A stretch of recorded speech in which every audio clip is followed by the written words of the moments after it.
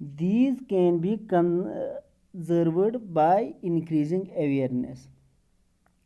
اب اگر ان جانوروں کو غیر قانونی شکار سے بچانا ہے تو ان کے بارے میں کچھ سٹیپس تو اٹھانے ہوں گے. اویئرنیس کو بڑھانا ہوگا، یعنی لوگوں کو سمجھانا ہوگا، انہیں اس کے بارے میں اویئر کرنا ہوگا کہ ہمیں جنگلی جانوروں کو نہیں مارنا چاہیے بلکہ انہیں کنزرو کرنا چاہیے. گورنمنٹ بھی اس پہ بہت کام کر رہی ہیں. گورنمنٹ نے بھی بہت سارے سٹیپس اٹھائے ہیں. کون کون سی سٹیپس گورنمنٹ نے ان کنزرویشن ان جانوروں کی کنزرویشن کے لیے اٹھائے ہیں؟ National parks, wild life sanctuaries, biosphere reserves are made to protect our natural vegetation and wild life.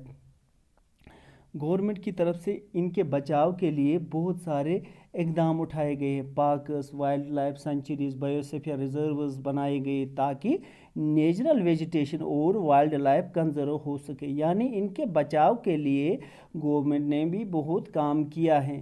Leaks, wait land جو یہ آبی پناہ گاہیں ہیں، ان کی حفاظت کے لیے بھی گورنمنٹ نے بہت سارے سٹیپس اٹھائے ہیں تاکہ جو جانور ان آبی پناہ گاہوں میں، ان ویٹ لینڈس میں رہتے ہیں، انہیں کسی قسم کا نقصان نہ پہنچے. Human activities in several parts of world have disturbed the natural habitats.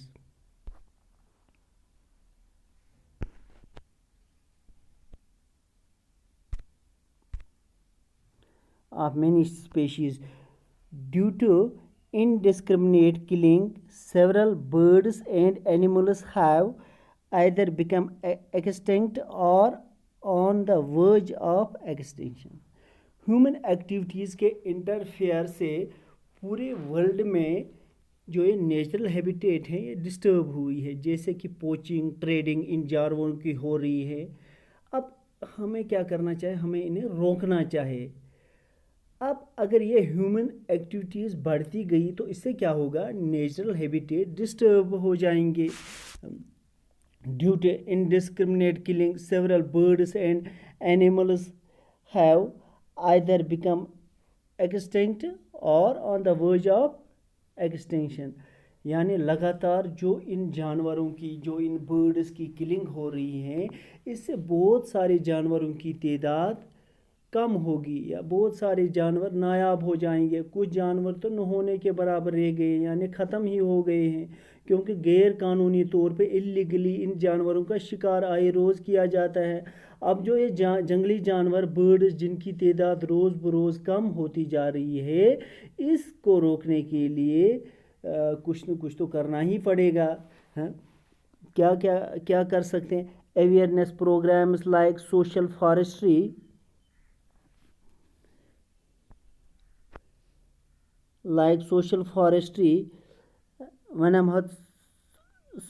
should be encouraged at the regional and community level. School children should be encouraged to bird watch and visit natural camps so that they appreciate the habitat of varied species. جنگلی جانور اور باقی جو species ہیں، ان کے تحفظ کے لیے اور بچاؤ کے لیے اویئرنیس پروگرام ہونے چاہیے. یعنی اس کے بارے میں اویئرنیس دینی چاہیے اور ان اویئرنیس پروگرام کو انکریج کرنا چاہیے. جیسے کہ سوشل فارسٹری، ون مہوتسو، ایسے پروگرام چلانے چاہیے. خالی ریجنل لیول پہ نہیں بلکہ کمیونٹی لیول پہ بھی. اسکول چلڈرن کو بھی اس میں انوالو کرنا پڑے گا، انکریج کرنا پڑے گا تاکہ وہ نیچر کیمپس کا وزٹ کرے، ڈفرینٹ وائلڈ لائف سینچریز کا دورہ کرے اور نیچرل ویجیٹیشن کو یا پھر جو مختلف سپیشیز ان سینچریز یا کیمپس میں ہوتے ہیں انہیں اپریشیٹ کرے. اور اس طرح ان کے اندر بھی اویئرنیس آئے گی، ان سپیشیز کی امپورٹنس ان کے اندر آئے گی. Many countries have passed laws against the trade as well as killing of birds and animals. In India, killing lions, tigers, deers, great Indian bastards and peacocks is illegal. بہت ساری countries نے جانوروں کی killing پہ، ان کے شکار پہ، ان کے ٹریڈ پہ پابندی لگائی ہے. انڈیا نے بھی بہت سارے جانوروں کے مارنے پہ پابندی عائد کی ہیں، جیسے کہ لائن ہیں، ٹائیگر ہیں، ڈیئر ہیں، پیکاک وغیرہ. ان جانوروں کا شکار کرنا انڈیا میں بھی غیر قانونی یعنی اللیگل ہے. An international convention CITES has been established that lists several species of animals and birds in which trade is prohibited. Conservation of plants and animals is an ethical duty of every citizen. International convention sites کو establish کیا گیا تاکہ animals اور birds کے different species کا جو trade ہو رہا ہے، جو کلنگ ہو رہی ہیں، اس پہ پابندی لگائی جائے، یعنی یہ ٹریڈ پروہیبٹڈ کیا جائے، اس سے روکا جائے. سائٹس کا فل فارم ہے convention on international trade in endangered species. یہاں پہ آپ دیکھو گے یہ اس کا فل فارم ہے. So conservation of plants and animals is an ethical duty of every citizen. اب یہ سب کا فرض بنتا ہے، سب کی ذمہ داری بنتی ہے کہ وہ ان پلانٹس اور اینیملس کو کنزرو کرنے میں اپنی ذمہ داری نبھائے. اس کے بعد نیچے ایک پیرا ہے، do you know cites the Convention of International Trade in Endangered Species of Wild Fauna and Flora is an international agreement between governments. It aims to ensure that international trade in specimens of wild animals and plants does not threaten their survival. Roughly 5,000 species of animals and 28,000 species of plants are protected. Bears, dolphins, cacti, corals, orchids and aloes are some examples.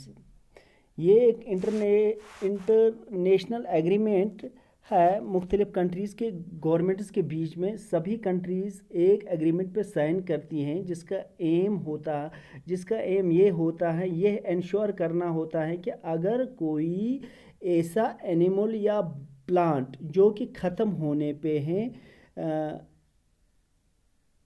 اس یعنی کہ جو یہ plants اور animal ختم ہونے پہ ان کی حفاظت کی جائے. یہ اس ایگریمنٹ میں سائن ہوتا ہے کہ کسی کو اجازت نہیں ہے، کسی کو یہ پرمیشن نہیں ہے کہ وہ ان اسپیشیز کو کسی قسم کا نقصان تھریٹ پہنچائے.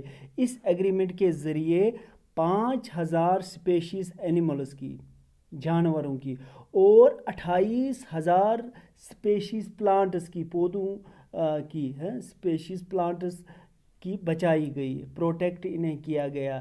جیسے کہ کچھ ایگزامپلز یہاں پہ ہیں، بیئر، ڈالفن، کیکٹی، کرولز، آرچڈس، انہیں اس ایگریمنٹ میں پروٹیکٹ کیا گیا. ڈفرینٹ کنٹریز نے ایک ایگریمنٹ سائن کیا کیونکہ ان کی تعداد روز بروز کم ہوتی جا رہی تھی. تو یہ تھا لاسٹ ٹاپک اس چیپٹر کا، جو کہ ان ڈیٹیل ہم نے آج ڈسکس کیا. اسی کے ساتھ جیوگرافی کا چیپٹر نمبر 2 کمپلیٹ ہوا. کل ہم انشاءاللہ اس کے کوسچنز کریں گے. اللہ حافظ.